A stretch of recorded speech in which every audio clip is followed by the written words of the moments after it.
अस्सलाम वालेकुम students. Kaif 9 audit and assurance chapter 12 हमने स्टार्ट किया हुआ है।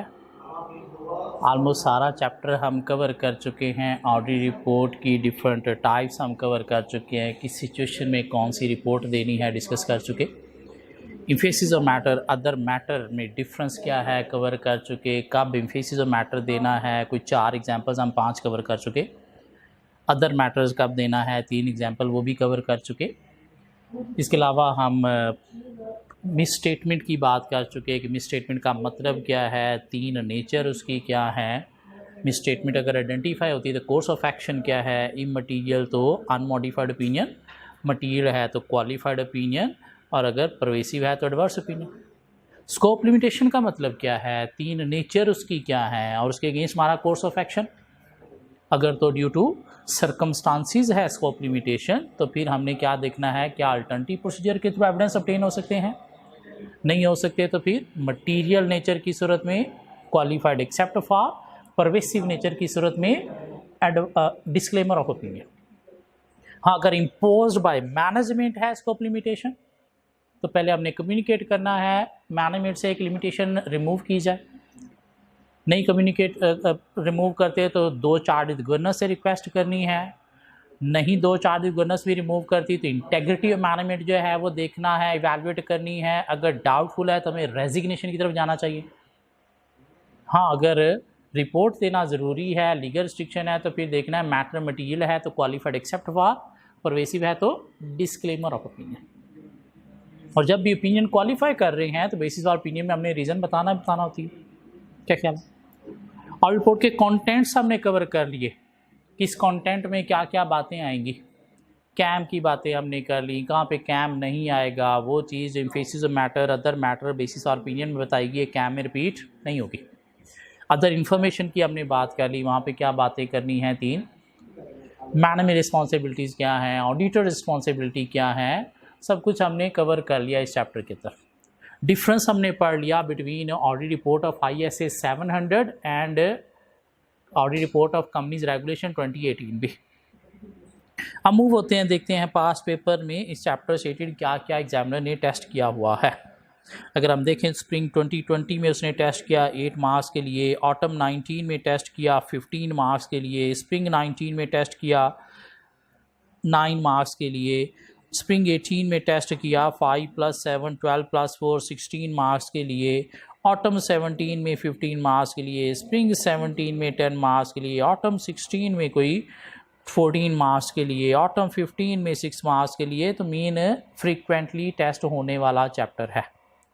सो कुछ क्वेश्चंस आज हम कवर करेंगे, कुछ नेक्स्ट लेक्चर्स में कवर करके तो वाइंड अप कर देंगे। सो एक क्वेश्चन हमें मिलेगा फ्रॉम स्प्रिंग 19। स्प्रिंग 19 कोई 3 डिफरेंट पार्ट्स हैं क्वेश्चन के। एक पार्ट ए है फॉर 4 मार्क्स, एक पार्ट बी है फॉर 2 मार्क्स और एक पार्ट सी है फॉर 3 मार्क्स। करना क्या आपको, respond to the following independent situation in the light of ISA की नॉलेज के अकॉर्डिंगली आपने 3 नीचे रिक्वायरमेंट है, इनको अपने अपने मार्क्स के लिए सेपरेट रिस्पॉन्ड करना है। तो पार्ट ए को 4 नंबर के लिए रिस्पॉन्ड करना है, तो पहले पार्ट ए की तरफ आते हैं। Risk of over statement in revenue was considered as a significant risk and was also communicated to 2 charge with governors. Mean क्या किया गया, रेवेन्यू से रिलेटेड जो है वो risk of over statement significant assess किया गया है और 2 चार्ज विद गवर्नर्स को कम्युनिकेट भी किया गया। Discuss whether it should be included in the key audit matter section. क्या ये की ऑडिट मैटर सेक्शन के अंदर इंक्लूड होना चाहिए? तो की ऑडिट मैटर सेक्शन में कोई चीज़ इंक्लूड करनी है तो डिटर्मिनेशन ऑफ की ऑडिट मैटर के अकॉर्डिंगली होगी ना। और उस डिटर्मिनेशन में आपने कुछ फैक्टर्स देखने होते हैं। क्या देखना होता है, risk of material statement involve, level of judgement involve, impact of the event या transaction on the financial statement. और अगर ये उनमें से कोई भी एक कंडीशन मीट कर रहा है then it should be included in the key audit matter. If not meeting any condition then it should not be included in the key audit matter section. क्या ख्याल है? 4 नंबर रटा थोड़ा सा और साथ 2 बातें खुद से कर दो, इजी। साथ एक पार्ट बी है 2 मार्क्स के लिए। No such matter arose during the audit which need to be reported as key audit matter. कोई ऐसा मैटर नहीं था जो ऑडिट रिपोर्ट में की ऑडिट मैटर के तौर पर डिस्कस किया जाए। Discuss whether the auditor still need to include key audit matter section in the audit report. क्या ऑडिटर को फिर भी की ऑडिट मैटर सेक्शन देना है, मेन हेडिंग देनी है? तो यस, हेडिंग देनी है। क्यों? कंपलसरी पार्ट है, ये कंपोनेंट है ऑडिट रिपोर्ट का। हाँ, अगर कोई की ऑडिट मैटर नहीं है तो आप क्या मेंशन करोगे? There is no key audit matter relating to the current year. क्या ख्याल है? Specially in case of qualified opinion, अगर आपने ओपिनियन क्वालिफाई किया तो मैटर बताना है कहाँ पे? बेसिस फॉर ओपिनियन में। तो आप की ऑडिट मैटर में क्या लिखोगे? उसके अलावा अगर कोई की ऑडिट मैटर नहीं है तो there is no key audit matter except explain in basis for opinion paragraph. तो हेडिंग आएगी, वो ओमिट नहीं हो सकती, लेकिन हम मेंशन करेंगे there is no key audit matter relating to the current year. 2 number easy. 3 number के लिए part C. A qualified opinion has been expressed. The details of the qualification are also mentioned in the key audit matter section. Is it appropriate to do so? Opinion अगर हम qualify करेंगे तो उसकी reason कहाँ पे बताना होती है? बेसिस फॉर क्वालिफाइड ओपिनियन में रादर देन की ऑडिट मैटर में। क्या ख्याल है? अपार्ट फ्रॉम दैट मैटर अगर कोई की ऑडिट मैटर है तो that should be included in the key audit matter.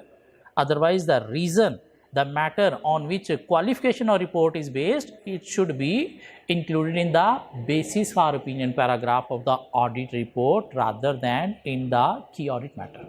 Because in key audit matter हम वो मैटर बताते हैं जो हमने correctly verify किया है, rather than वो मैटर जिसके ऊपर हम ओपिनियन क्वालिफाई कर रहे हैं।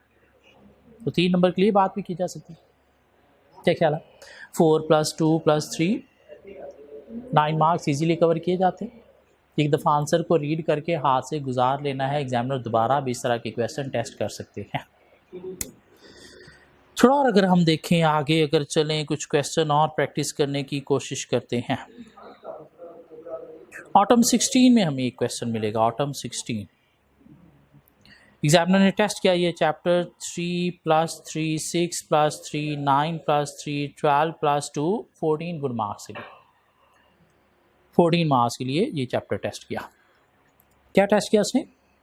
इन relation to the audit report on financial statements and the content thereof under revised new ISAs में इन 2016 में एग्जामिनर ने क्या किया था, ICAP ने क्या किया था, कुछ स्टैंडर्ड ऑडिटिंग स्टैंडर्ड 2015 में रिवाइज हुए थे तो उनको बुक में नया इंक्लूड किया था। लाइक वो जो एग्जाम्पल हमने पढ़ी थी, अदर इन्फॉर्मेशन अदर मैटर के थ्रू, पहले वो अदर मैटर के थ्रू हाईलाइट होती थी, लेकिन फिर 2016 में नया स्टैंडर्ड आया तो उसने कहा नहीं, इसके लिए अदर इन्फॉर्मेशन पैराग्राफ आना चाहिए ऑडिट रिपोर्ट के अंदर। कि ऑडिट मैटर पहले ऑडिट रिपोर्ट में नहीं होता था, 2016 में जो नए स्टैंडर्ड आए उसके अकॉर्डिंगली ही की ऑडिट मैटर भी ऑडिट रिपोर्ट में होना चाहिए। So in relation to the audit report on financial statements and the contents thereof under revised new ISAs, discuss the appropriateness or otherwise of the following statement. में नीचे statement है तो उनकी आपने appropriateness discuss करनी है, mean ये बातें ठीक हैं या नहीं है। Part A for 3 marks. The management is only responsible for preparation of financial statement in accordance with financial reporting framework. Management responsible है फाइनेंशियल स्टेटमेंट्स प्रिपेयर करना according to financial reporting framework, yes. And for such internal control as management determines as necessary to obtain the preparation of financial statements or internal control system implement करने के लिए responsible है, yes, that are free from TM statement whether due to fraud or error। तो partially ये statement जो है वो accurate है कि yes, management is responsible for preparation of financial statements for AFRF, management responsible to implement internal control system in the company, but not only for these 2 matters। Management is also responsible for assessing a company's ability to continue as a going concern as well। Management is also responsible regarding providing all information relating to audit to the auditor। तो ये भी responsibility बनती है, सिर्फ और सिर्फ यही 2 नहीं है। 3 नंबर की बात की जा सकती है। चल चैप्टर 1 में हमने कवर किया। Part B, reasonable assurance is a high level of assurance. बात ठीक है, क्या ख्याल है? रीजनेबल हाई लेवल एश्योरेंस है and is a guarantee that if audit is conducted in accordance with ISAs it will always detect a material misstatement whenever it exists. नहीं तो पहली बात ठीक है, reasonable assurance is a high level assurance, but guarantee mean not absolute assurance. Auditor only certify or cannot certify the financial statement accuracy. Auditor can provide reasonable assurance due to persuasive nature of audit evidence rather than conclusive. Check out. Auditor never ever identify all misstatement in the financial statement. Auditor only detect material misstatement. तो 3 number के लिए बात भी की जा सकती है. Part C for 3 marks. The auditor obtains an understanding of controls relevant to the audit in order to design audit procedures that are appropriate in the circumstances. तो यहाँ तक पहली बात जो है वो बिल्कुल ठीक है कि ऑडिटर अंडरस्टैंडिंग लेता है इंटरनल कंट्रोल सिस्टम की, जिसकी बेस पर अपनी ऑडिट अप्रोच या ऑडिट प्रोसीजर डिज़ाइन करता है. And also for the purpose of expressing an opinion on the effectiveness of entities internal control. No, auditor is not responsible. It is not responsibility of auditor या purpose of audit to express opinion on effectiveness of internal control. The objective of audit is to express opinion on the financial statement as a whole rather than reporting on internal control. This is the responsibility of internal auditor rather than external auditor. तो partially accurate है लेकिन partially inaccurate है. 3 number के लिए बात भी की जा सकती है. Part D. The description of the auditor's responsibility for the audit of financial statement should be included within the body of auditor's report. The description of the auditor's responsibility for the audit of the financial statement should be included within the body of the auditor's report. Mean auditor की responsibility है financial statements को audit करना, ये body of the audit report में जो है वो include करनी चाहिए. No, there should be a separate paragraph in the audit report regarding auditor's responsibility, in which auditor responsibilities are mentioned, like auditor have performed per ISAs, auditor is providing reasonable assurance, auditor is assessing risk of material misstatement, assessing company's management assessment of company's ability to continue as a going concern. Management ने assess करना है going concern को, auditor ने क्या करना है उस going concern को इवैल्यूएट करना है कि मैनेजमेंट की असेसमेंट ठीक है या नहीं है. ये थोड़ी सी बातें करनी है 3 नंबर के लिए. 2 नंबर की एक और पार्ट है. The audit report can only be signed in the personal name of auditor. क्या ख्याल है? Yes, normally audit report are signed by engagement partner, but audit report can be signed with the name of the audit report as well. 16 marks. ये पहले 3 part शायद हम already chapter 1 में cover भी कर चुके हैं. थोड़ा और आगे चलते हैं, देखते हैं और क्या अच्छे क्वेश्चन हमें मिलते हैं.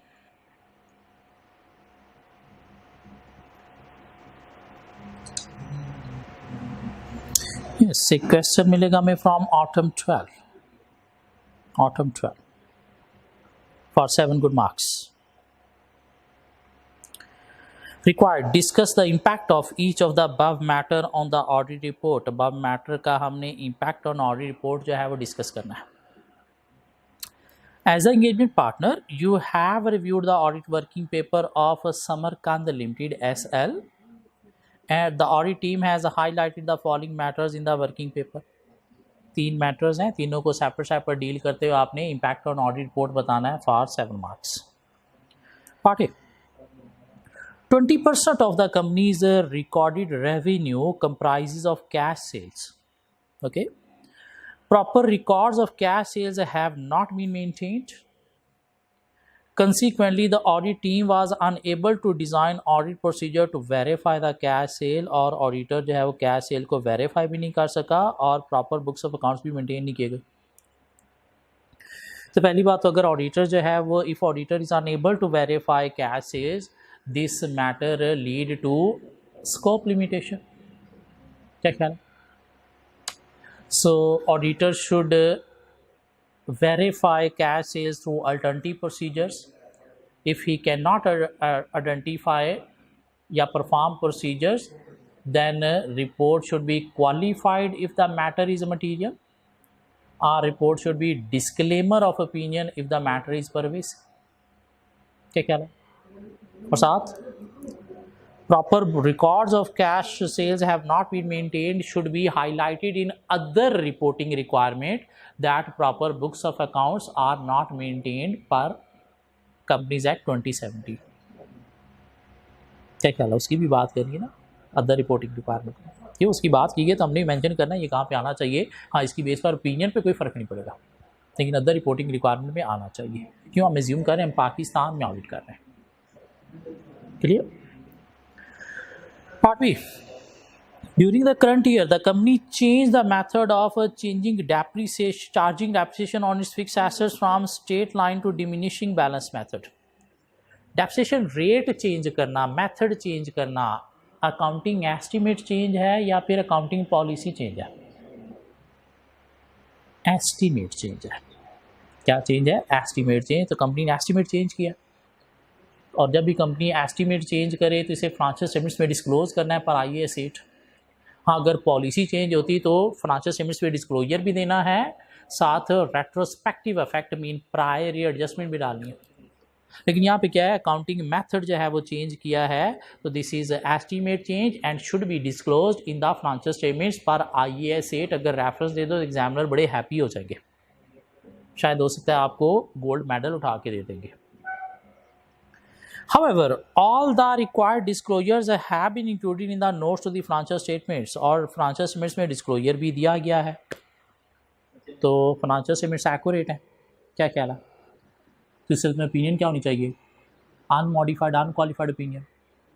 Financial statements give and fair view, but if the impact on the financial statements is significant, then this disclosure should be highlighted in the audit report। कैसे highlight किया जाएगा? Through emphasis of matter paragraph। ठीक है, उसने क्या पूछा है? Impact on audit report पूछा है, सिर्फ ओपिनियन नहीं, रिपोर्ट। तो रिपोर्ट के अंदर और क्या आना चाहिए? emphasis of matter पैराग्राफ में आना चाहिए।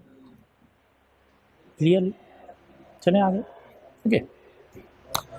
The previous year financial statements were audited by another firm of chartered accountants which has issued an unmodified opinion on those financial statements। और पिछले साल की ओपिनियन कंपनी की फेवर में थी, तो करंट ईयर पे क्या कोई इम्पैक्ट आएगा? There is no impact of previous year opinion on current year, so current year audit opinion should be unqualified. लेकिन पिछले साल का ऑडिट किसी और फर्म ने किया है, ये चीज़ हाईलाइट करनी है। किसके through? Other matter paragraph should be included in the audit report to highlight that previous year financial statements were audited by any other firm। तो other matter, emphasis of matter और साथ रिपोर्टिंग का concept, scope, limitation, 3 चीज़ें थी इसके अंदर, 7 marks. क्या ख्याल है? सो नेक्स्ट आगे और देखते हैं और क्या क्या हम कवर करने के। अभी इजी क्वेश्चन आज मैं कवर कर रहा हूँ ताकि पहले आप इजी क्वेश्चन कवर कर लोगे, फिर हम डिफ़िकल्ट की तरफ जाएंगे। सो एक और इजी क्वेश्चन हमें मिलेगा फ्रॉम स्प्रिंग 11 पेपर। कितने मार्क्स के लिए? For 10 good marks. करना क्या आपको? Discuss the impact of each of the above matters on the audit report. उसी तरह से इम्पैक्ट ऑन ऑडिट रिपोर्ट आपने डिस्कस करना है 10 मार्क्स के लिए। क्या देखते हैं क्या? As the engagement partner, you have reviewed the audit working papers of Apricot Engineering Limited AEL. The audit team has highlighted the following matters in the working papers. 1, 2, 3, 4 separate deal करते impact on audit report बताना। पहले number 1 पे आ गए। The company has issued a bank guarantee to one of its related party after the balance sheet date. No disclosure in this regard has been made in the financial statement। तो अगर guarantee दी है related party को तो related party transaction should be disclose in the financial statement, and if the transaction is not disclose this will lead to a misstatement in financial statement. So auditor need to modified the opinion if the matter is a material, qualified except for opinion will be issued. If the matter is pervasive, adverse opinion should be issued. And the reason for qualifying the report should be explained in basis for opinion paragraph। ये भी साथ एक extra part बताना है आपने। ये और कोई स्टूडेंट नहीं बताएगा, लेकिन आप बताओगे, जिससे क्या होगा? एग्जामिनर हैप्पी हो जाएंगे कि आपको वाकई नॉलेज है रिपोर्ट का। Part 2, AEL has paid a dividend after many years. Okay. Zakat has been appropriately deducted and deposited in the central Zakat fund. So this will have no effect on the auditor opinion, but Zakat has been deducted according to Zakat and Ushur Ordinance 1980 and deposited into central Zakat fund should be highlighted in the audit report under other reporting requirement paragraph. It's easy, simple. Number 3, subsequent to the year end, a major debtor has declared bankruptcy. Year end के बाद debtor bankrupt हो गया. The company expect to recover only 20% of the outstanding amount. बाकी 80% recover नहीं होना, तो उसके लिए प्रीमियम होनी चाहिए. क्या ख्याल है? और ईयर एंड के बाद ये मैटर राइज हुआ है और ईयर एंड पे अगर डेटर खड़ा है तो ये क्या है, post balance sheet adjusting event है, that should be adjusted in the financial statement. The management has refuse to make a premium but is ready to disclose the fact by way of note. No, adjusting event है तो premium recognise होनी चाहिए. ये non adjusting event नहीं है जिसका disclosure दे दिया है, तो ये क्या क्रिएट कर रहा है, misstatement in the financial statement. क्या ख्याल है? सो क्या होना चाहिए, if the matter is material auditor should issue qualified except for opinion. If the matter is pervasive then audit opinion should be adverse opinion, and the reason for qualifying the report should be stated in the basis for opinion paragraph. क्या ख्याल है, बात की जा सकती. Number 4, with effect from January 1, 2010, AEL has changed the method of charging depreciation of its fixed assets from the straight line to diminishing balance. Estimate change, वही जो previous question में था. And revised its estimate of useful life of vehicle from 6 years to 4 years. हाँ, vehicle की life change की जा रही है, तो ये भी क्या है, एस्टिमेट चेंज है. So both these matters contributing towards the estimate change and should be disclosed in the financial statements for IAS 8. If management have provided appropriate disclosure, then audit opinion should be unmodified and the matter should be highlighted if significant through emphasis of matter paragraph. And if management do not provide disclosure in the financial statement, then audit opinion should be qualified except for if the matter is material or adverse opinion if the matter is pervasive. दोनों बातें करनी है, क्यों clear नहीं है ना, material है या परवेसिव है. क्या ख्याल है? चलिए आगे. ओके, कुछ और क्वेश्चन भी देखते हैं. नीचे हमें कुछ और क्वेश्चंस भी मिलेंगे. क्वेश्चन नंबर 17 देखते हैं क्या है, for 8 good marks. Question number 17 for 8 marks. क्या कहता है जी, analyse the following situation and state under which condition an auditor would most likely to issue a disclaimer of opinion. 1 2 3 4 हमारे पास डिफरेंट सिचुएशन है, तो हमने बताना है कहाँ पे डिस्क्लेमर ओपिनियन आएगी. ऑब्वियसली जहाँ पे डिस्क्लेमर नहीं आएगी तो वहाँ पे क्या आएगा वो भी साथ बताना पड़ेगा. Number 1, presentation of a short term investment as a long term. Short term investment को as a long term present किया जा रहा है. ये प्रेजेंटेशन जो अकॉर्डिंग टू स्टैंडर्ड होनी चाहिए थी वैसे नहीं है, तो ये क्या है, misstatement in the financial statement. क्या कह रहा है? So audit report should be qualified except for if the matter is material. Audit opinion should be adverse if the matter is pervasive. Simple. Scope limitation ये नहीं है, क्यों, evidence है आपके पास. Number 2, there are certain indicators that the company may not be a going concern. Indicators हैं कि company शायद going concern नहीं है. However, management has adequate plans to mitigate such problem. जबकि मैनेजमेंट के प्लान हैं इस प्रॉब्लम को मिटिगेट करने के लिए. अब गोइंग concern हमने नहीं पढ़ा, नेक्स्ट चैप्टर में हमने पढ़ना है, इसलिए अगर इसको अभी मैं छोड़ दूँ तो बात चल जाएगी.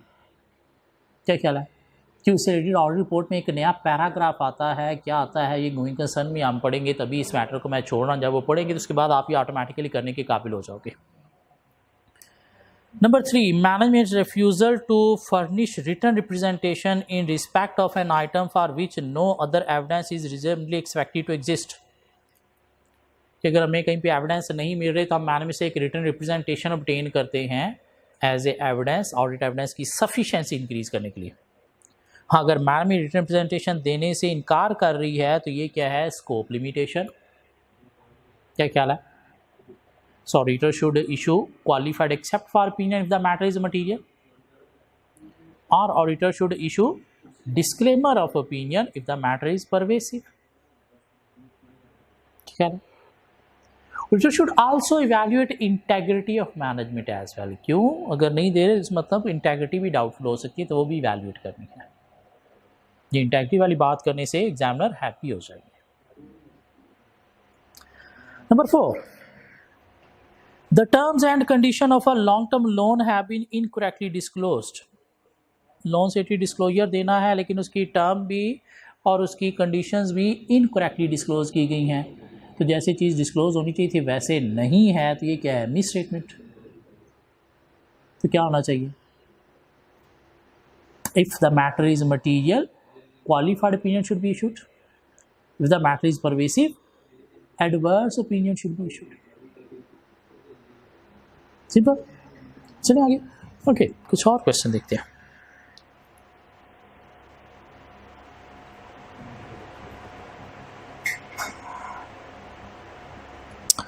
एक क्वेश्चन मिलेगा, question number 22, question 22 for 10 good marks.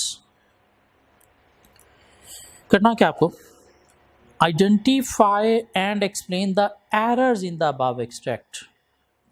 ऊपर कुछ ऑडिट रिपोर्ट के एक्सट्रैक्ट मीन वर्डिंग दी गई है, उसके अंदर से आपने एरर्स आइडेंटिफाई करने हैं।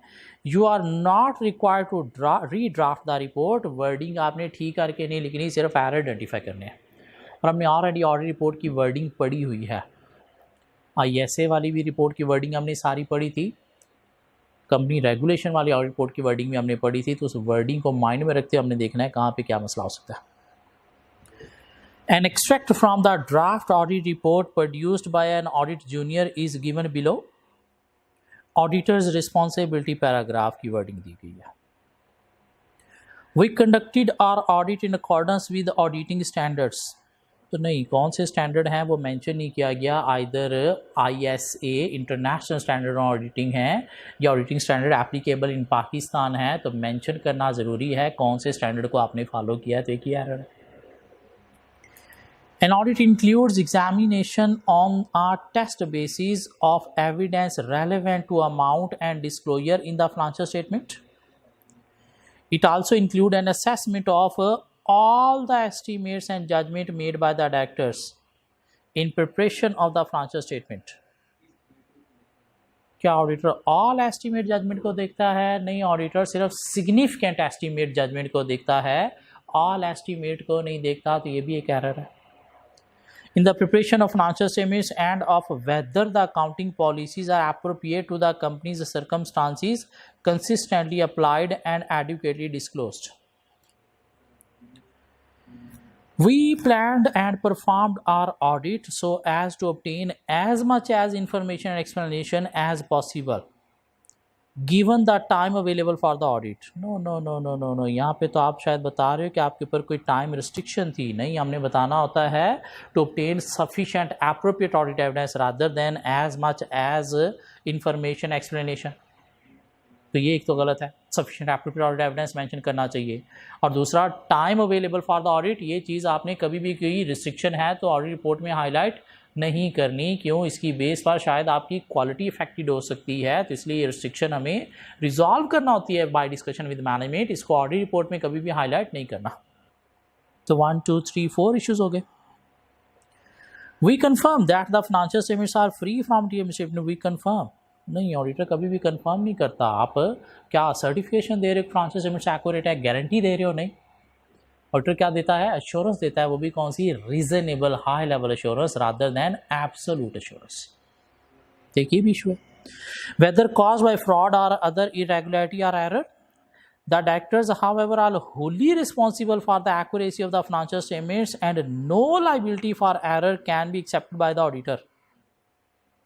पहली बात तो डायरेक्टर्स होली रिस्पॉन्सिबल हैं, ठीक है, माना है, लेकिन ये चीज़ ऑडिटर रिस्पॉन्सिबिलिटी पैराग्राफ में नहीं हाईलाइट करनी। इसके लिए एक सेपरेट पैराग्राफ होता है मैनेजमेंट रिस्पॉन्सिबिलिटी, तो वहाँ पे जाना चाहिए था rather than this auditor responsibility paragraph. क्या ख्याल है? दूसरा जो आपने बात की कि हमारी कोई लाइबिलिटी नहीं है फाइनेंशियल स्टेटमेंट से रिलेटेड, एरर से रिलेटेड, तो नहीं, ऑडिटर अपनी लाइबिलिटी को इस तरह से एक्सक्लूड नहीं कर सकता। हाँ, अगर ऑडिटर अपनी लाइबिलिटी को लिमिट लगाना चाहता है तो उसके लिए एक सेपरेट पैराग्राफ ऑडिट रिपोर्ट में यूज़ किया जाता है विद अदर मैटर पैराग्राफ। क्या ख्याल है? ऑडिटर रिस्पॉन्सिबिलिटी पैराग्राफ में हम अपनी लाइबिलिटी से एक्सक्लूड नहीं कर सकते। In forming our opinion, we are also evaluate the overall adequacy of the presentation of information in the company's annual report. नहीं, हम जो चेक करते हैं वो तो हम फाइनेंशियल स्टेटमेंट्स को चेक करके वेरीफाई करके एविडेंस ऑब्टेन करते हैं। एनुअल रिपोर्ट्स को हम जो है वो वेरीफाई नहीं करते, अदर इन्फॉर्मेशन को हम रीड रिव्यू करते हैं। इस तरह से लिखने से तो शायद ऑडिटर अपनी लाइबिलिटी एक्सटेंड कर रहा है कि एनुअल रिपोर्ट्स भी मैंने वेरीफाई की हैं, जबकि वो ऑडिटर के स्कोप में नहीं है। पर ISAs हमने वेरीफाई करना होता है किसको? फाइनेंशियल स्टेटमेंट्स को। हाँ, अदर इन्फॉर्मेशन को रीड रिव्यू करना है, लेकिन ओवरऑल हमने उनको वेरीफाई नहीं करना, तो ये भी एक एरर है। तो क्या एरर थे? एक तो ऑडिटिंग स्टैंडर्ड रेफरेंस नहीं दिया गया, इन पाकिस्तान है, ये ISAs हैं। दूसरा, ऑल एस्टिमेट्स की बात की गई, जबकि हम सिग्निफिकेंट एस्टिमेट चेक करते हैं। क्या ख्याल है? As much as information explanation नहीं, सफिशिएंट एप्रोप्रिएट ऑडिट एविडेंस का वर्ड यूज किया जाता है। टाइम अवेलेबल फॉर ऑडिट की बात की गई है, मीन टाइम कंसंट्रेशन में शायद आप वर्क कर रहे हो, जबकि ये ऐसी कोई चीज़ ऑडिट रिपोर्ट में हाईलाइट नहीं की जाती। कंफर्म कर रहे हो आप, तो एक्यूरेसी की सर्टिफिकेशन दे रहे हो, जबकि आप रीजनेबल एश्योरेंस देते हो। फिर उसके बाद होली रिस्पॉन्सिबल मैनेजमेंट है, बेशक है, लेकिन इस तरह से इतना स्ट्रेट फॉरवर्ड नहीं बताना होता, और मैनेजमेंट की रिस्पॉन्सिबिलिटी हमने एक separate paragraph management responsibility paragraph में बताना है। कोई लाइबिलिटी नहीं है हमारी, नहीं, हम अपनी लाइबिलिटी एक्सक्लूड नहीं कर सकते, और अगर करनी भी है तो उसके लिए अदर मैटर पैराग्राफ यूज़ किया जाएगा rather than auditor responsibility paragraph. और उसके बाद हम overall annual reports of the company को जो है वो चेक करते हैं, इवैल्यूएट करते हैं, नहीं, फाइनेंशियल स्टेटमेंट्स को चेक करते हैं, other information in annual reports को रीड रिव्यू करते हैं, इवैल्यूएट नहीं करते। तो 10 नंबर के लिए आपको अगर 5 इश्यूज़ उठा के 5 2-2 नंबर के पैराग्राफ बना दो, 10 नंबर कवर होते हैं। क्या ख्याल है? आज तक पास में एग्जामिनर ने इस तरह का क्वेश्चन टेस्ट नहीं किया कि आपको रिपोर्ट की वर्डिंग उठा के दे दे और कहीं इसके अंदर से मसले आइडेंटिफाई करो। इस तरह का क्वेश्चन भी अपीयर हो सकता है। आई कैप पास पेपर का क्वेश्चन ये नहीं है। एक और क्वेश्चन हमें छोटा सा मिलेगा, क्वेश्चन 23 3 + 3 6 मार्क्स के लिए कवर करके वाइंड अप करते हैं आज का lecture.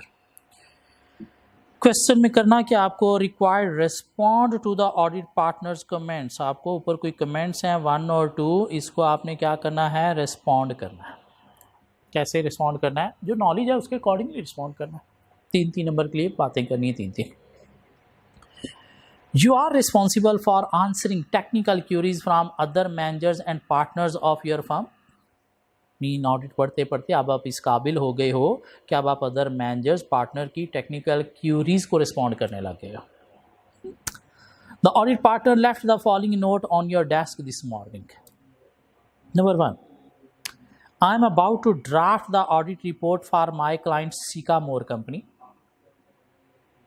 I am going on holiday tomorrow and want to have the audit report signed and dated before I leave. तो ठीक है, आप साइन कर सकते हो ऑडिट रिपोर्ट, डेट भी कर सकते हो, लेकिन after approval of financial statements होनी चाहिए, और आफ्टर ऑब्टेनिंग ऑल या सफिशिएंट एप्रोप्रिएट ऑडिट एविडेंस भी होना चाहिए। क्या ख्याल है? पर ISA 500 हमें क्या करना है? ऑडिट रिपोर्ट साइन करनी है after obtaining sufficient appropriate audit evidence. ISA 700 भी यही कहता है कि auditor should sign audit report after obtaining sufficient appropriate audit evidence. So I am going on holiday tomorrow and want to have the audit report signed and dated before I leave. The only thing outstanding is the written representation from management. Written representation कुछ लेना रहती है नहीं, written representation के बिना audit evidence की sufficiency complete नहीं होती, तो लिए बिना ऑडिट रिपोर्ट साइन नहीं हो सकती।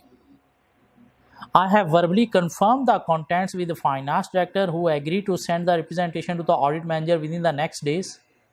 I presume this is acceptable. No, this is not acceptable. Before obtaining all evidence, क्यों क्लाइंट ने कह दिया मैं दे दूंगा, बाद में ना दिया तो. Before obtaining audit evidence, auditor cannot sign the audit report. Auditor should obtain sufficient appropriate audit evidence before signing the audit report as per ISA 500, as per ISA 700. ये रेफरेंस भी दे दो तो एग्जाम में बड़े हैप्पी हो जाएंगे. क्या कह रहा है, तो नहीं साइन करनी चाहिए. रिटन रिप्रेजेंटेशन के बिना ऑडिट एविडेंस की सफिशिएंसी जो है वो कंप्लीट नहीं होती. एक पॉइंट ये भी बना दो. क्या ख्याल है, 3 नंबर की बात की जा सकती. पार्ट 2 देखते हैं. We are auditing Sycamore company for the first time. हाँ, पहली दफ़ा ऑडिट कर रहे हैं. इसमें पिछले साल का ऑडिट नहीं हुआ या किसी और ने किया. अदर मैटर पैराग्राफ के थ्रू हाईलाइट करना होता है. क्या ख्याल है. The prior period financial statements were audited by any other firm. We are aware that the auditor's report on the prior period was qualified due to a material misstatement of trade receivable. Previous year की audit report qualify की गई थी. क्यों, कोई material misstatement थी. तो हमने देखना होता है करंट ईयर में अगर तो मैटर रिजॉल्व स्टिल नहीं हुआ, this mean previous closing balance गलत थे जो रिपोर्ट क्वालिफाई की गई, तो करंट ओपनिंग भी गलत है. तो हम करंट ईयर में भी देखेंगे मटीरियल इम्पैक्ट आ रहा है तो रिपोर्ट क्वालिफाई करेंगे. हाँ, अगर पिछले साल का मैटर रिजॉल्व हो गया, करंट ईयर पे कोई इम्पैक्ट नहीं आ रहा, तो फिर करंट ईयर की रिपोर्ट क्या होगी, अनक्वालिफाइड, अनमॉडिफाइड. क्या देखते हैं. We have obtained sufficient appropriate evidence that the matter giving rise to misstatement has been resolved and I am happy to issue an unmodified opinion. तो बात ठीक है. क्या कहला, if the matter giving qualified opinion in previous year has been resolved in the current year, then there is no impact of that matter on the current year. So audit opinion should be unqualified in the current year. But should I refer to the prior modification in the year's audit report? No, no reference should be made in the current year audit report regarding a prior period qualification of report. But previous year financial statements were audited by any other firm should be highlighted in the current audit report by including other matters paragraph. क्या ख्याल, ये बातें की जा सकती. सो आज हमने क्या क्वेश्चन कवर कर लिए. क्वेश्चन 23 कवर कर लिया, 22 कवर कर लिया, 17 कवर किया, 13 कवर किया, 10 कवर किया, 8 कवर किया, नहीं सॉरी 8 नहीं कवर किया, 7 कवर किया और क्वेश्चन नंबर 3 हमने कवर कर लिया. तो मिला के ये कोई 7 क्वेश्चंस हमने कवर कर लिए हैं चैप्टर 12 से रिलेटेड. कोशिश करनी है इनको प्लीज़ एक दफ़ा हाथ से अटेम्प्ट कर लेना है, क्यों ये वो चैप्टर है जहाँ पे रटा कम लिखा जाएगा, सब कुछ ऑन लैंग्वेज में अपनी अंग्रेज़ी बना के आपको लिखना है. ऑब्वियसली जितने मार्क्स है उतने पॉइंट आपने बनाने हैं, इसलिए इनकी प्रैक्टिस बहुत अच्छी होना ज़रूरी है ताकि आप अच्छा एग्ज़ाम पेपर में अटैम्प्ट करके अच्छे मार्क्स यहाँ से गेन कर सको. इसलिए प्लीज़ ये 7 क्वेश्चन जो आज हमने कवर किए हैं इनकी एक अच्छी सी प्रैक्टिस करनी है. आंसर एक दफ़ा रीड भी करने हैं कि वो जो बातें हमने की हैं वाकई वही बातें एग्जामिनर ने भी की हुई हैं या नहीं हुई, और उसके बाद इनको हाथ से गुजार लेना है. होपफुली नेक्स्ट लेक्चर में मिलेंगे जहाँ पे हम क्या करेंगे, रिमेनिंग जो क्वेश्चंस हैं उनकी प्रैक्टिस करेंगे. So see you guys in next lecture. CAF 9 audit and assurance chapter 12 हमने स्टार्ट किया हुआ है. पास्ट पेपर के क्वेश्चन हम कवर कर रहे थे. पिछले कोई 2 लेक्चर्स में हमने कुछ क्वेश्चन कवर किए, कुछ क्वेश्चन और रिमेनिंग रह गए हैं, तो आज उनको ही आगे कंटिन्यू करेंगे. आई होप आपने जो प्रीवियस क्वेश्चन अभी तक हम कोई 10-12 कवर कर चुके हैं वो आप लोगों ने हाथ से अटेम्प्ट कर लिए हैं.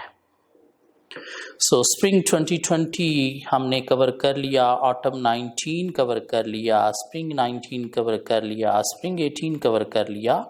पीछे हम आगे ऑटम 17 में एग्जामिनर ने टेस्ट किया ये चैप्टर 8 + 7 15 मार्क्स के लिए. 15 मार्क्स, गुड 15 मार्क्स.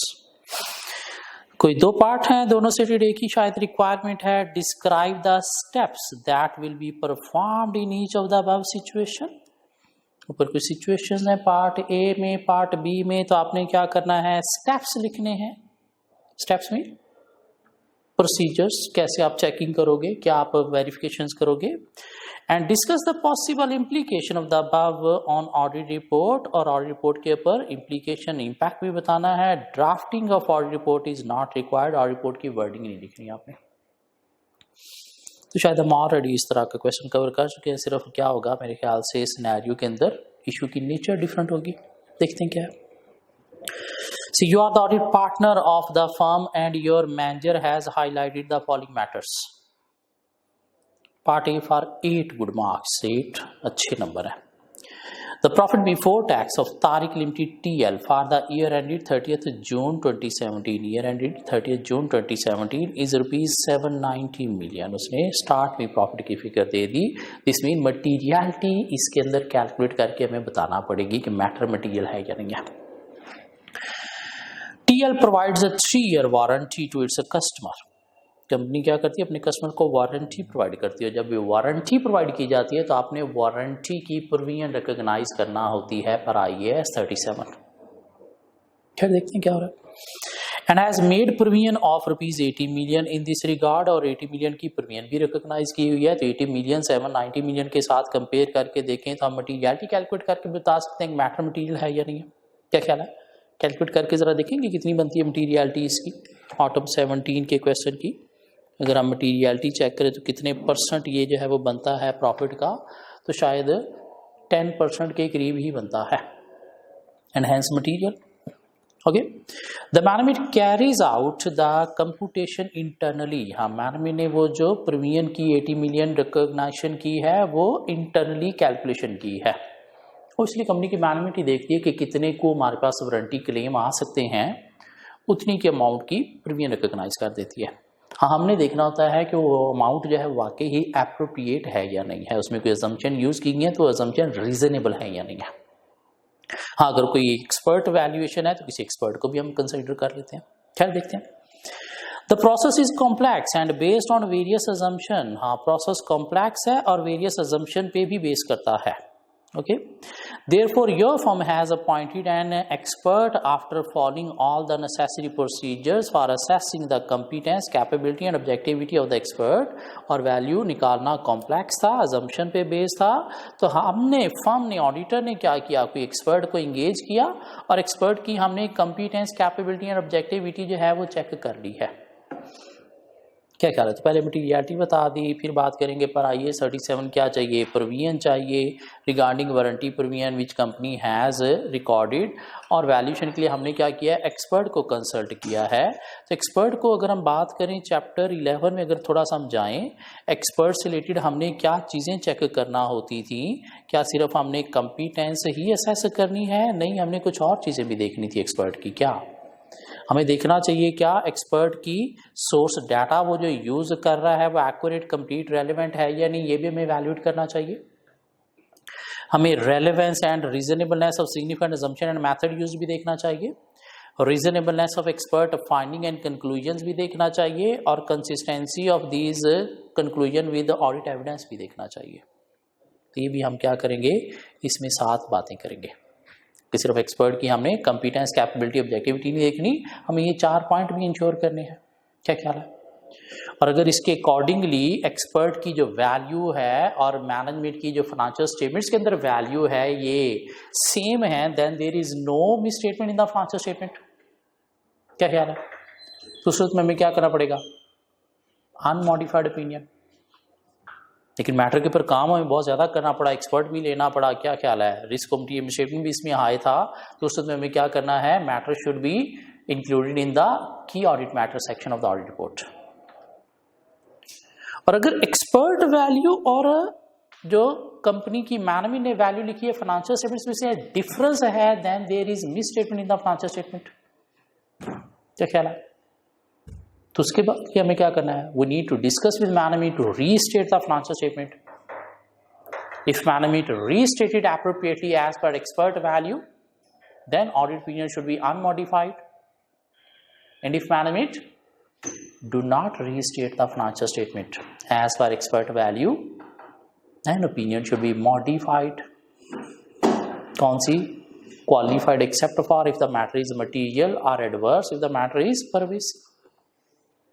क्या ख्याल है, कितने नंबर हैं? 8 नंबर हैं, तो इसमें 4 नंबर तो आपको एक्सपर्ट वाला पार्ट ही कवर करेगा, बाकी उसके बाद 4 नंबर के लिए आप ऑडिट रिपोर्ट के इम्पैक्ट बताओगे, तो कितने बन गए? कोई 8 नंबर बन गए। अच्छा क्वेश्चन। हाँ, इसको स्टूडेंट ने अटेम्प्ट करते वक्त एक्सपर्ट वाले वो पॉइंट साथ बीच में अटैच नहीं किए तो पासिंग मार्क्स लेना मुश्किल हो गया था। प्रैक्टिस मेक्स मैन परफेक्ट, तो इसलिए प्रैक्टिस कर रहे हैं ताकि इस तरह का सिनेरियो दोबारा पेपर में अपीयर हो जाए तो हम टैकल करने के काबिल हों। पार्ट बी क्या है? For 7 marks, Your firm has been appointed as the auditor of Yakub Limited for the year audit of the year ended 30th June 2017. Year ended 30th June 2017. The audit team was not able to perform the inventory count at the year end. Year end पे inventory count हम attend नहीं कर सके because the appointment was made on 15 July 2017. Year end के 15 days बाद appointment हुई है। तो हमने कहीं पे बात की थी इन्वेंट्री काउंट अगर हम ईयर एंड पे अटेंड नहीं कर सके तो हमें क्या करना है? इन्वेंट्री काउंट जो है वो करवाना है, काउंट जो है वो कंडक्ट करवाना है, उसके अगेंस्ट हमने क्या करना है? एडजस्ट करना है किसको? PIR को।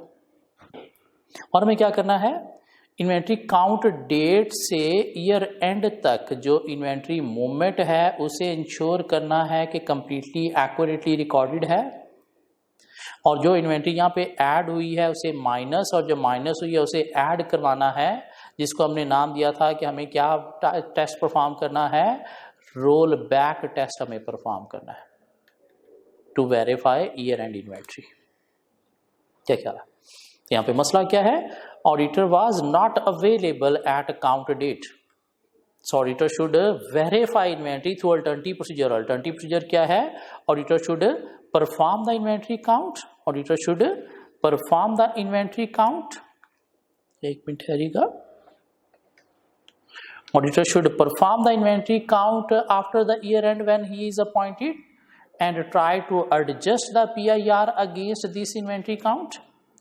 And ensure inventory movement between count date and year end is completely accurately recorded, and verify the year end inventory through rollback test. If auditor unable to verify inventory through alternative procedures, then there is a scope limitation. फिर क्या है? Scope limitation है। क्या ख्याल है? So this need to be discussed with the client management. And auditor should qualify the audit opinion. If the matter is material, should provide qualified except for opinion, and if the matter is pervasive, should provide disclaimer of opinion. लेकिन इसमें एक बड़ी important बात हम छोड़ गए लिखना, और वो क्या है कि हमारी अपॉइंटमेंट अभी हुई है, तो क्या पिछले साल के ऑडिटर आप थे? नहीं, कोई और फर्म थी ना। क्या ख्याल है? So this should be highlighted through other matter paragraph that previous year financial statements were audited by any other firm. जब भी ऑडिट रिपोर्ट के क्वेश्चन में पता चले कि आप नए अपॉइंट हुए ऑडिटर, तो ऑलवेज आपने अदर मैटर वाला पॉइंट लिखना ही लिखना है। Other matter paragraph should be included in the audit report to highlight that previous year financial statements were audited by any other firm. Clear होती बात? तो 7 नंबर के लिए ये भी आंसर दिया जा सकता है। 7 मार्क्स बड़े अच्छे मार्क्स हैं। 7 नंबर की बातें करोगे, इंसाफ करोगे क्वेश्चन के साथ, तो आपके साथ में इंसाफ होगा। और ऑडिट के पेपर में हमने पेपर पास नहीं करना, हमने एक एक क्वेश्चन का एक एक पार्ट पास करना है पेपर में बैठते हुए, अटेम्प्ट करते हुए। इस तरह से आंसर देना है कि यहाँ से मुझे पासिंग मार्क्स लेके ही उठना है। कुछ क्वेश्चन होंगे जहां से शायद आप पासिंग मार्क्स भी नहीं ले सकोगे, लाइक 1-2 नंबर लोगे आउट ऑफ 7। हाँ, कुछ क्वेश्चन ऐसे होंगे जहां पे आउट ऑफ 7 6 मार्क्स भी लोगे, तो वो फिर उसको कवर कर जाएंगे। कैसे कवर करेंगे? जब प्रैक्टिस अच्छी होगी। प्रैक्टिस अच्छी होगी, आधा पेपर ऑलमोस्ट पास पेपर में से ही होगा। वैसे सिनेरियो आपने ऑलरेडी प्रैक्टिस किए होंगे। हाँ, आधा पेपर कुछ नई रिक्वायरमेंट, कुछ नई स्टोरी होगी, तो वो आप अगर प्रैक्टिस की हुई है तो वो भी टैकल कर लोगे। लेकिन वो जो आधा ऑलरेडी प्रैक्टिस किया हुआ है, एटलीस्ट वो तो हमें 100% अच्छा अटेम्प्ट करके वहाँ से तो हमें अपना पेपर सिक्योर करना ही करना है। इसलिए प्रैक्टिस बहुत इंपॉर्टेंट है। उससे पीछे गए तो स्प्रिंग 17 में एग्जामिनर ने टेस्ट किया ये चैप्टर 4+2 6+4 10 मार्क्स के लिए। Part A B C 3 different parts हैं, सेपरेट मार्क्स हैं। करना क्या आपको, discuss the possible impact on audit report, audit report पे इम्पैक्ट बताना है, and specify the procedure if any which you would undertake in the above situation, और साथ के प्रोसीजर भी परफॉर्म करने हैं तो वो भी आपने बताने हैं। क्या ख्याल है? 10 मार्क्स के लिए। You are the audit partner in a firm of chartered accountants. Some of the audits are in the finalization stage, and presently the following matters are under your consideration. तो पार्ट ए को हमने deal करना है कितने marks के लिए? 4 marks के लिए। देखते हैं क्या। The management of Sony Limited has changed its revaluation recognition policy. कि revenue recognition policy. As the audit engagement partner, you are satisfied with the accounting and disclosures relating to the change in accounting policy. Further, the impact of the change is significant. तो company ने अपनी revenue recognition policy change की है, आप उससे satisfy हो, लेकिन उसका इम्पैक्ट जो है वो सिग्निफिकेंट है। क्या करना? तो क्या करना आपने? प्रोसीजर बताने हैं, ऑडिट रिपोर्ट पे इम्पैक्ट बताना है।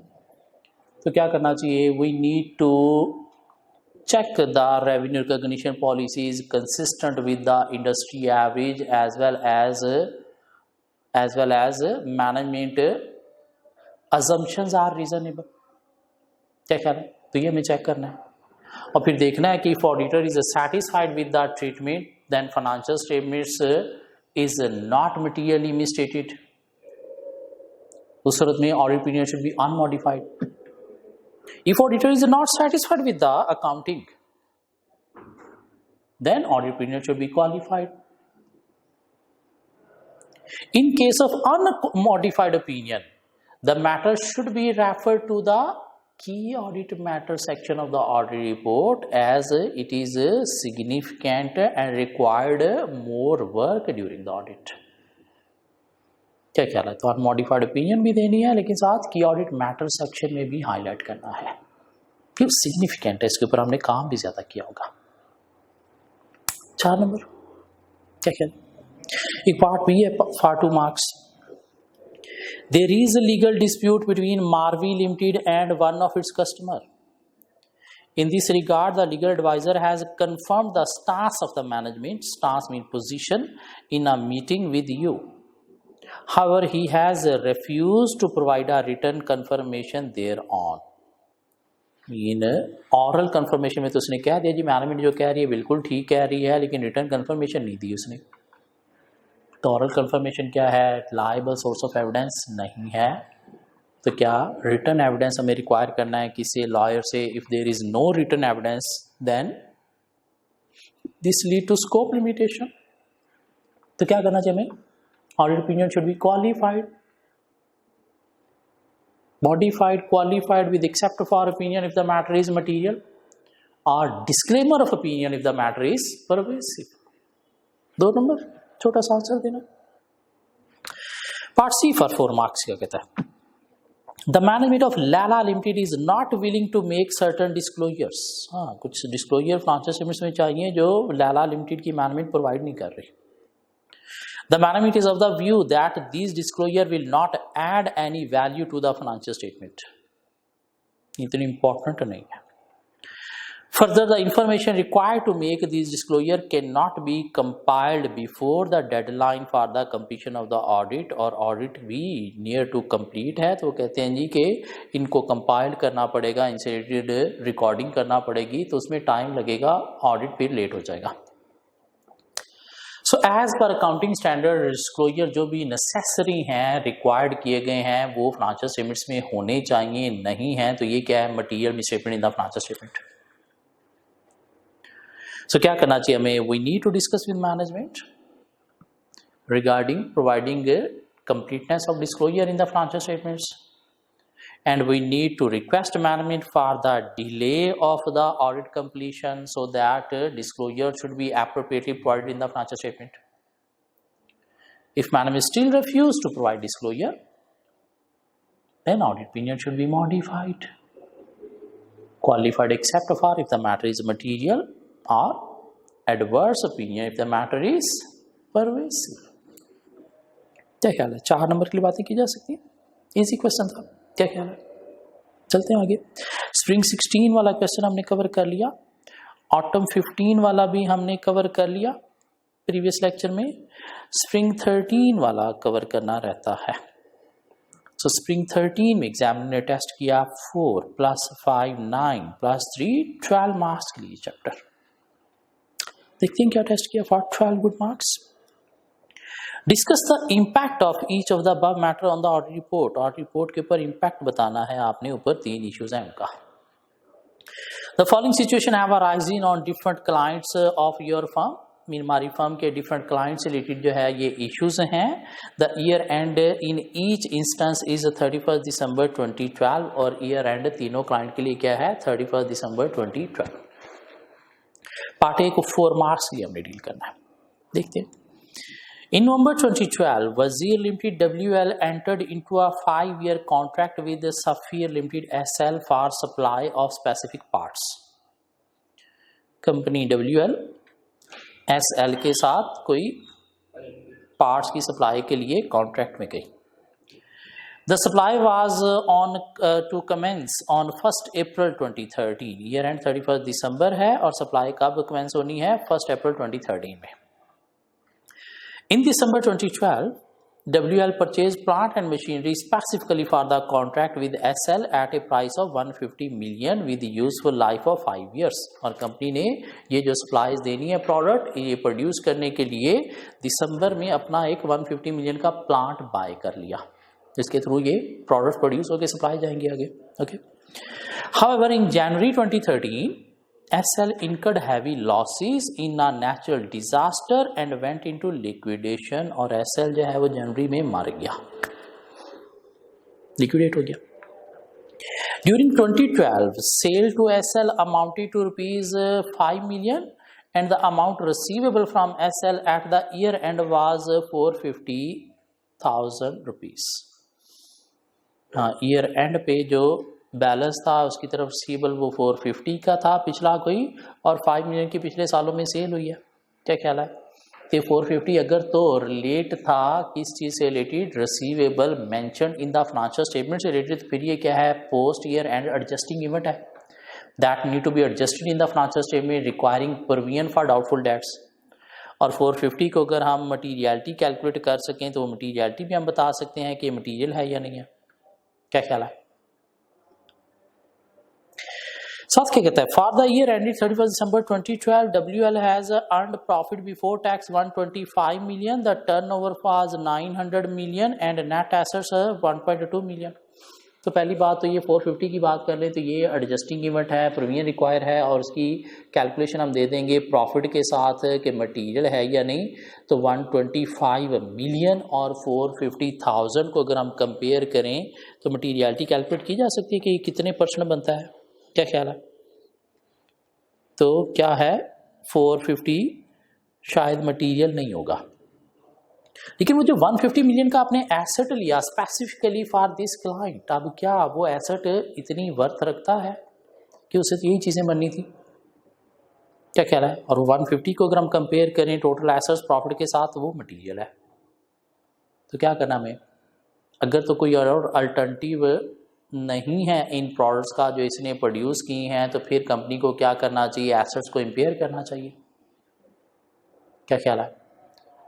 और अगर एसेट्स इम्पेयर नहीं करती कंपनी तो उस सूरत में financial statements could be materially misstated. तो opinion should be qualified except for if the matter is material और adverse if the matter is pervasive. ये कुछ 4 नंबर के लिए बातें की जा सकती हैं, प्रीमियम फॉर डाउटफुल डेट्स की भी और इसकी भी। वो तो है ही, शायद ही मटीरियल निकलेगा ही नहीं 450। Part B for 5 marks answer देना आपने, क्या इम्पैक्ट ऑन ऑडिट रिपोर्ट बताना है। As the auditor of Mianwali trading company limited MTCL, you have noticed that proper cash books has not been maintained by the company. Books of accounts maintain नहीं किए गए, other reporting requirement में mention करेंगे, लेकिन देखते हैं अभी रिपोर्ट क्या है।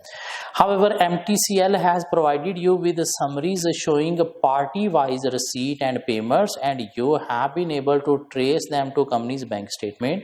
लेकिन उन्होंने आपको party-wise receipts payments जो हैं वो provide कर दी और वहाँ से बैंक स्टेटमेंट के थ्रू आपने ट्रेसिंग करके वेरिफिकेशन कर ली. This means auditor has obtained sufficient appropriate audit evidence regarding cash balances.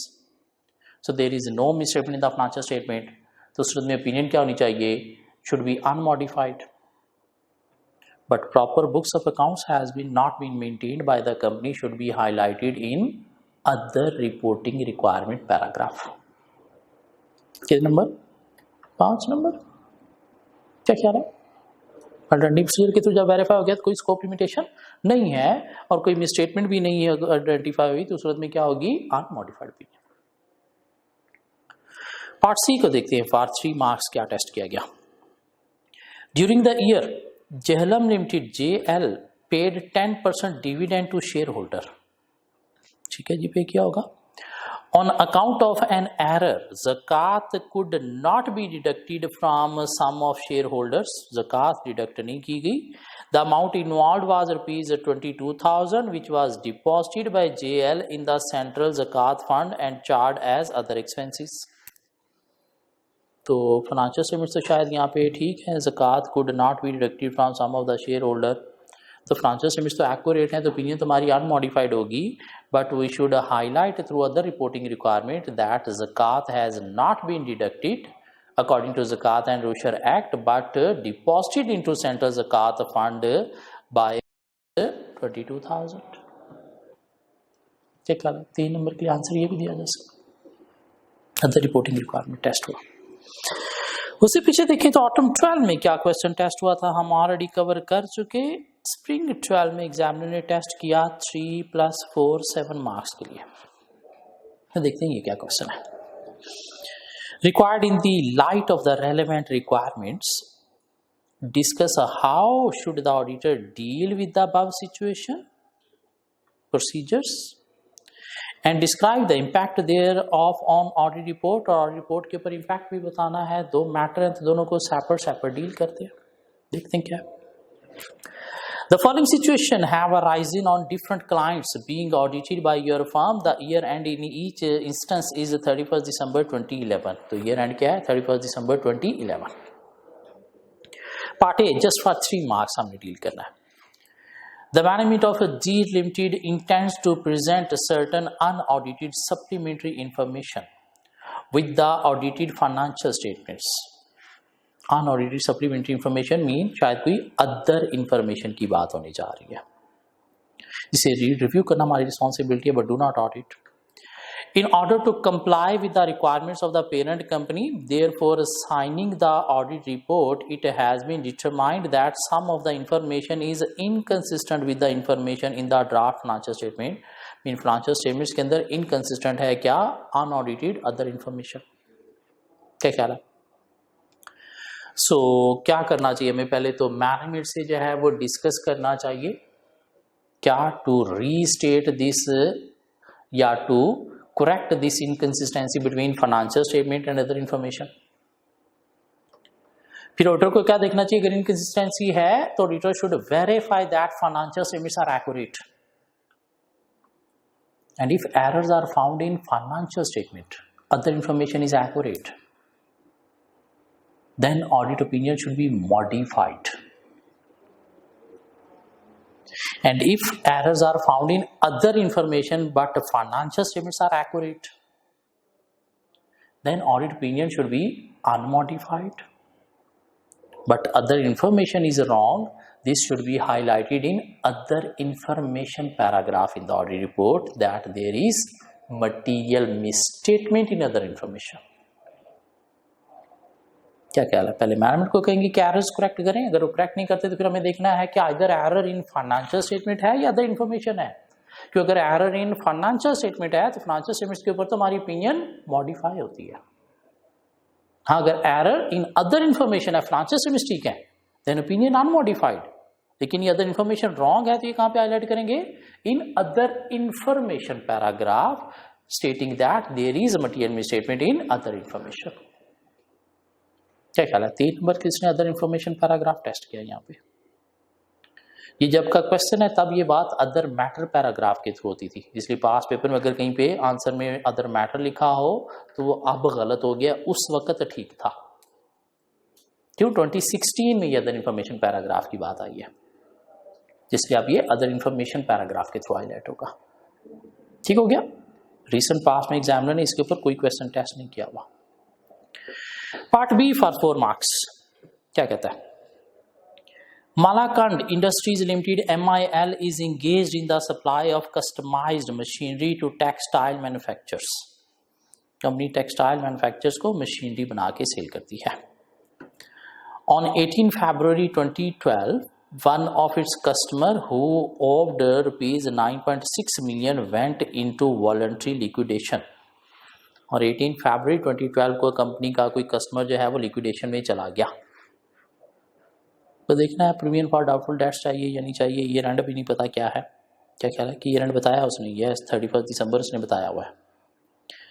Okay, in addition to the above amount a job was in progress on behalf of the customer and on which MIL has already spend rupees 13.9 million. और कोई job चल रही थी जो इसी customer से report देनी थी, जहाँ पे 13.9 मिलियन की इन्वेस्टमेंट भी हुई है।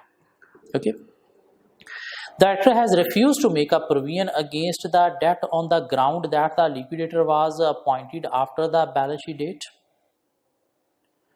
and they have also refused to make any provision in respect of the work in progress as they are planning to sell the machinery being manufactured to another customer for 15.7 million rupees. Okay, the profit after tax of MIL is rupees 85 million. The materiality level is 10% of the profit. अब हमें देखना है कि year and 31 दिसंबर था और ये सारी चीज़ें 18 फरवरी को हुई हैं, तो अगर तो ये बैलेंस जो है रिसीवेबल वाला 9.6 मिलियन वही डूबा है जो ईयर एंड पे लिखा हुआ था, तो फिर ये post balance sheet adjusting event है पर IAS 10 should be adjusted in the financial statements requiring provision. और 9.6 मिलियन 10% ऑफ प्रॉफिट जो है एंड हैंस मटेरियल भी है 85, 9.6 अल्टीमेटली 10% से ज्यादा है। क्या ख्याल है? इसलिए इस मैटर को हम सेपरेट डील कर लेंगे। इफ मैन में do not provide the provision then financial statements are materially misstated requiring modified opinion. अब बात करेंगे कि वो जो 13.9 मिलियन से कंपनी ने जो है वो कोई इन्वेस्टमेंट एसेट में की हुई है, ये क्या है? Post balance sheet non adjusting event, adjusting नहीं है। क्या ख्याल है? और अगर कंपनी कह रही कि हम इसको सेल कर लेंगे इस एसेट को कहाँ पे 15.7 मिलियन रुपीज से, तो फिर भी क्या होना चाहिए? इसका डिस्क्लोजर आना चाहिए फाइनेंशियल स्टेटमेंट्स में, but no need to revise the asset figure as 15.7 million. और अगर मैनेजमेंट डिस्क्लोजर प्रोवाइड कर देती है then financial statements accurate unmodified opinion. अगर डिस्क्लोजर नहीं देती तो फिर मिसस्टेटमेंट है, तो उस सूरत में report should be modified except for if the matter is material और disclaimer adverse opinion if the matter is pervasive. दोनों इशू को सेपरेट डील करेंगे, उसकी सेपरेट बात करेंगे और उसकी सेपरेट बात करेंगे। मार्क्स उसने जस्ट 4 लिखे हुए हैं, 3 बातें इसके अंदर ज्यादा है। मीन आंसर शायद हमको 6-7 नंबर का दे रहे हैं। क्या ख्याल है? एक अच्छा क्वेश्चन है ये भी। उसके पीछे ऑटम 11 में एक क्वेश्चन टेस्ट हुआ। क्या टेस्ट हुआ आएंगे कवर करते हैं। थोड़ा सा बड़ा क्वेश्चन। करना क्या आपको? Express your views on each of the above situation and discuss the impact thereof on audit report। ऊपर कुछ situations हैं A, B, C, D, 4 different situations हैं, तो आपने क्या करना है? इनके ऊपर अपने views देने हैं और आपने क्या करना है? audit report पे impact बताना है। कितने मार्क्स हैं? all together 14 marks। This mean her part को 4-4 नंबर के लिए आपने कवर करना है। So you are the audit manager of MM Electronics Private Limited. The company markets its product through retail outlet in 9 major cities. The draft financial statements for the year ended 30th June 2011 show profit before tax of $20 million and net assets of $150 million. क्यों? Materiality calculation के लिए। तो 30 जून year and है 2011, profit 20 million है और net assets 150 million है। Part ए को पहले डील करते हैं। क्या है part A? During the year, the company has changed its policy of valuation of property, plant and equipment from historical cost to revalued amount. ठीक है जी, लेकिन all asset in the same class revalued होने चाहिए। Revaluation gain to P&L, losses to नहीं, revaluation gain to reserve और losses to P&L जाने चाहिए और asset depreciate भी होना चाहिए over revalued amount। खैर देखते हैं क्या हुआ। For this purpose, the services of professional valuers private limited were hired. किसी expert ने valuation लगाई है। They have issued valuation reports of 3 outlets indicating a revaluation surplus of ₹10 million. जिन्होंने कहा जी कि 3 outlets हैं, total outlets हैं कंपनी के कितने? शायद 9 मेजर सिटीज में काफ़ी सारे outlets हैं, तो 3 outlets ने कहा जी इनका revaluation surplus है 10 million का, which has been recognized in the financial statements, जो कंपनी ने हो सकता है रिजर्व को चार्ज कर दिया है। The management has informed you that valuation reports of the remaining properties are expected to be issued in December 2011. Year and क्या था? 30 जून। तो 3 प्रॉपर्टी को तो उन्होंने कहा जी अभी हमने रिवैल्यूएट करके गेन लिख दिया है, बाकियों को हम दिसंबर में रिवैल्यू करेंगे। तो क्या ये चीज़ अलाउेबल है? नो। पर IA 16, all asset in the same class should be revalued or all should remain at cost basis. No selective revaluations are allowed. So क्या करना चाहिए हमें? We need to discuss with management. क्या either to revalue all asset or to reverse the revaluation effect of 3 properties included in the financial statement. और कितना अनसेटेड gain आपने लिखा है? 10 मिलियन का, और 10 मिलियन को अगर आप 20 मिलियन के साथ कंपेयर करें तो 50% of profit and hence highly material. क्या ख्याल है? If management restate the financial statement, audit opinion should be unmodified. क्या ख्याल है? If management do not restate the financial statement, then we should modify audit opinion qualified except for if the matter is a material, or adverse opinion if the matter is pervasive. क्या ख्याल है? 3-4 number के लिए बातें की जा सकती। Part B देखते हैं ये क्या है। The company was sued for breach of contract by a customer claiming damage of ₹10 million. 10 million rupees का कस्टमर ने डैमेजेस का क्लेम किया कंपनी के अगेंस्ट। तो अगर 3 कंडीशन पूरी हो तो प्रीमियम, हाँ अगर प्रॉबिलिटी नहीं पॉसिबिलिटी है तो फिर कंटीजेंट लायबिलिटी। क्या देखते हैं? The legal advisor has confirmed that the management assertion that no liability existed at the balance sheet date, in liability नहीं बनती। However, while reviewing the customer's file, you found an email from the manager legal department addressed to the chief executive in which he has opined that the company will have to pay at least 50% of the damages claimed. लेकिन जो कोई correspondence चल रही है legal department के साथ chief executive की, उससे पता चला कि नहीं शायद 50% डैमेजेस क्लेम पे करना पड़ेंगे। So if the matter meeting condition of provision like present legal constructive obligation for past event, probability of future economic outflow and amounts can be measured liably, then provision should be created. Otherwise the matter should be disclosed as contingent liability. 10 million की materiality भी दी जा सकती है किसके साथ? Profit के साथ, और हाईली मटीरियल भी है। क्या ख्याल है? So we need to discuss with management regarding the accounting treatment of the matter. If provision or contingent liability required is appropriately accounted for or disclosed in the financial statement, then audit opinion should be unmodified. क्या ख्याल है? And if provision or contingent liability disclosure is not provided appropriately in the financial statement, दोनों बातें कर रहे हैं, क्यों? Clear नहीं है, then audit opinion should be modified, qualified except for if the matter is a material, or adverse opinion if the matter is pervasive.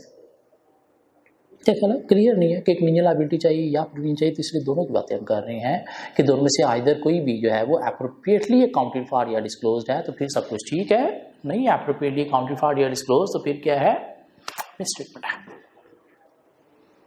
क्या ख्याल है? 3-4 नंबर के लिए आंसर दिया जा सकता है इसका भी। ओके, पार्ट सी देखते हैं क्या है। With effect from 1st July 2010, what was the year end? 30th June 2011. So with effect from 1st July 2010 year के स्टार्ट में, ठीक हो गया, the company, sorry, with effect from 30 July, the company has introduced a policy of providing a 1-year warranty on its television set. Electronic products company sale करती है तो अपने TV set पे 1 ईयर की वारंटी दे रही है, तो वारंटी की प्रीमियम रिकॉग्नाइज करनी चाहिए। क्या ख्याल है? No warranty is provided on the other products, TV के ऊपर है सिर्फ। Okay, sale of television sets aggregated ₹20 million, whereas a total sale for the year amounting to 80 million। Television की 20 million है, टोटल सारी प्रोडक्ट्स की 80 million। This mean television एक major product है कंपनी की।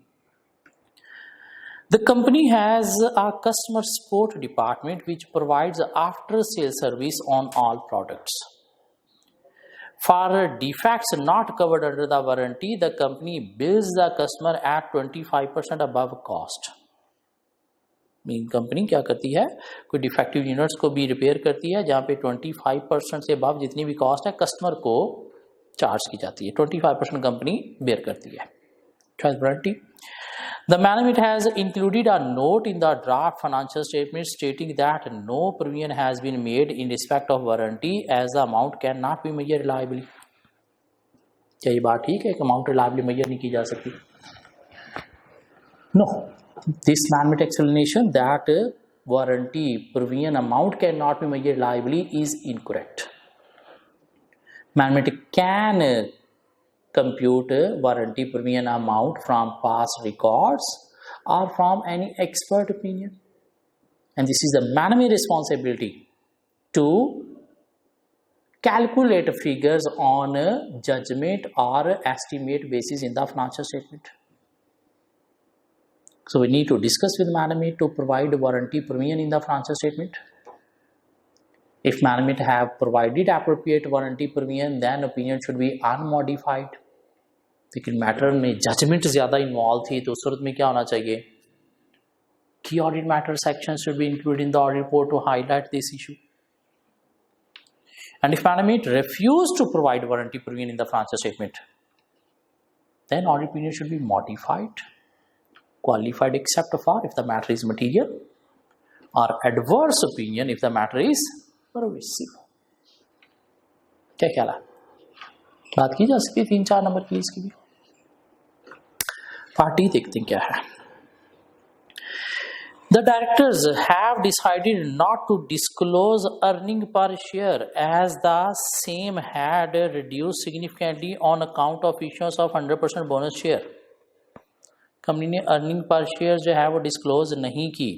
The disclosure was however made in all previous financial statement, लेकिन previous financial statements में disclosure provide किया गया था। अब अर्निंग पर शेयर जो है वो आपने हाईलाइट डिस्क्लोज करना होती है नोट्स टू द अकाउंट्स में फॉर ऑल लिस्टेड कंपनीज। कौन सी कंपनीज के लिए? लिस्टेड कंपनीज के लिए। इस कंपनी की बात करें तो उसने पहले पैराग्राफ में बता दिया था MM electronics private limited company है, मीन लिस्टेड कंपनी नहीं है। तो बात करेंगे this company is a private rather than listed, and for unlisted company disclosure of earning per share is not required, and if it is not required and there is no legal restriction, then financial statements are not materially misstated. Financial statements are accurate. क्या ख्याल है? तो sir में क्या करना चाहिए हमें? Audit opinion should be unmodified. Audit opinion should be unmodified. सिर्फ इसमें बात क्या थी मेनली कि ये लिस्टेड कंपनी नहीं है।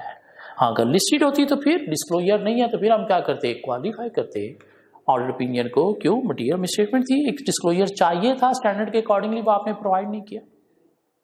क्या ख्याल है?